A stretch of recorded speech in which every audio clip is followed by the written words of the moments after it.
po mga katons, isang mapagpalang araw po mga kababayan, mga katons.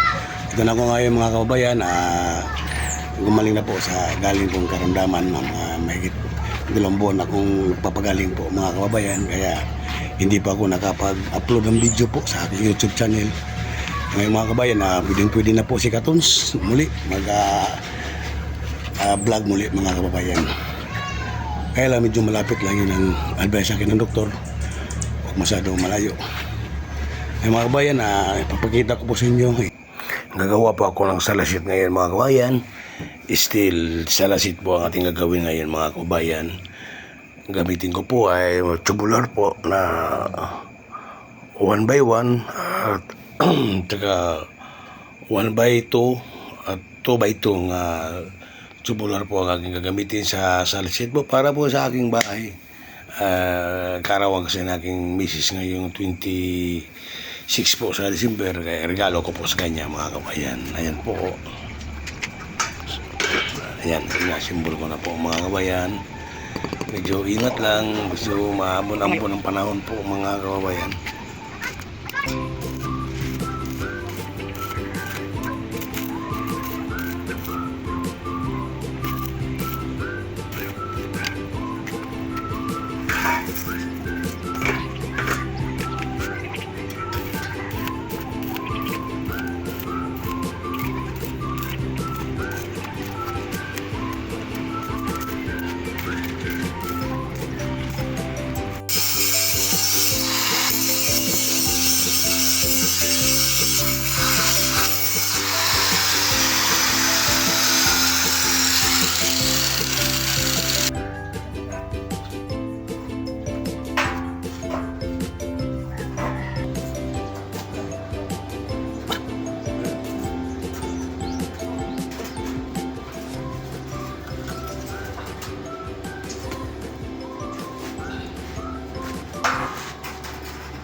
Galing!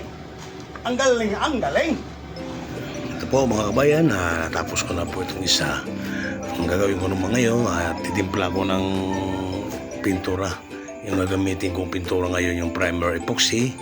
Kasi hindi natin pwede i-diretso ito sa mga pintura na dahil sayang yung pintura. Mababakbak lang siya, matutuklap lang. Kailangan natin talaga ng primer epoxy para kapit na kapit sa bakal yung pintura mga kabayan. Ayan po, tinimplahin ko na po yung sa pagbili ko ng primer epoxy, namimili ang tao doon. Pwede naman mamili pala, may itim, may puti o anong gusto mong kulay. Sa akin gusto itim po mga kabayan para maganda po ang kulay. Ayan po talaga ang gusto na akong kulay itim. Ayan mga kabayan, isahan ko na po ang pagpintura mga kababayan.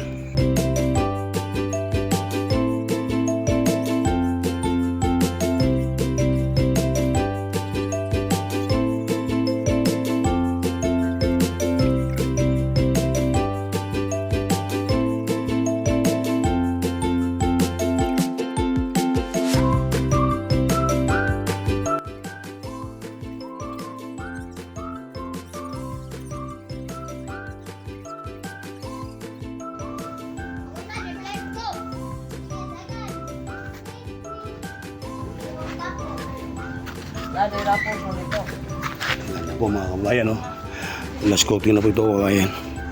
Ganda po.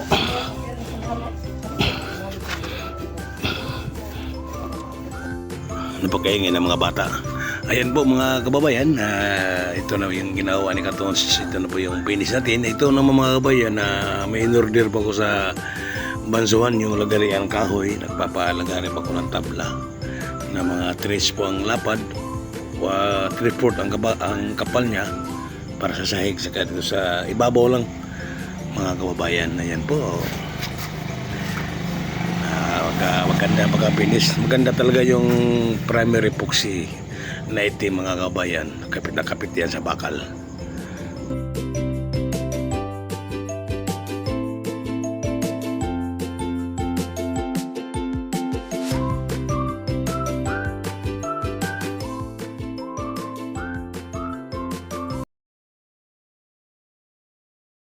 Ayan mga kababayan. Yung isa po, natapos ko na yung isa. Ito na naman ang gagawin ko. Itong isang salasit. Double purpose po ito. Yan po, kita nyo po yan. Doble po siya. Doble. Katri po ito. Pagka nakatupi siya ng ganyan, nakapatong siya ng ganyan, salasit siya. Pero pagka ito, lalagyan pa kasi ito ng ano dito. Disagra dito. Mga 4 siguro disagra ito. Yan.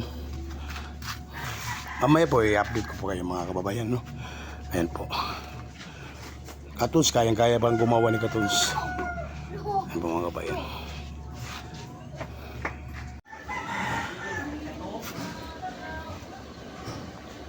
Saan na nimo? Saan na siya? Lingkuranan. Lingkuranan na siya. Lingkuranan. Yeah, double purpose. Pag ganyan mo, mamaya, i-ispat ko muna, ha? Para makita niyo.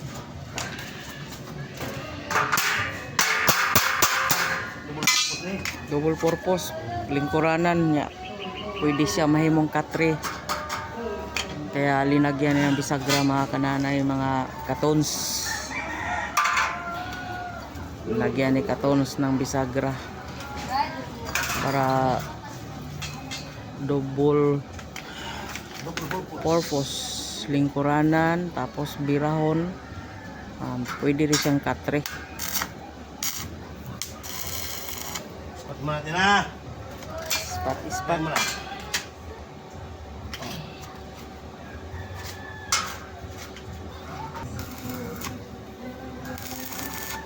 Ayan po, makita ko po. Ayan ito.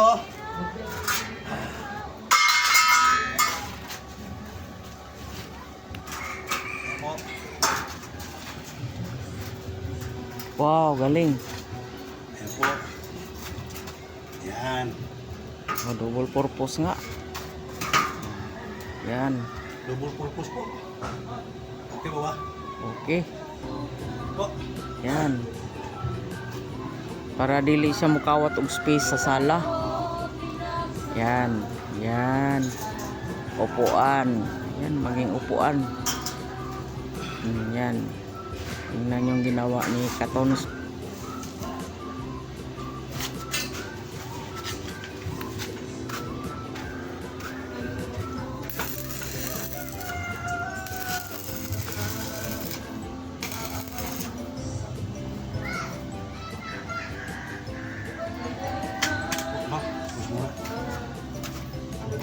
Isa ba? Para ma-siyabe. Wow.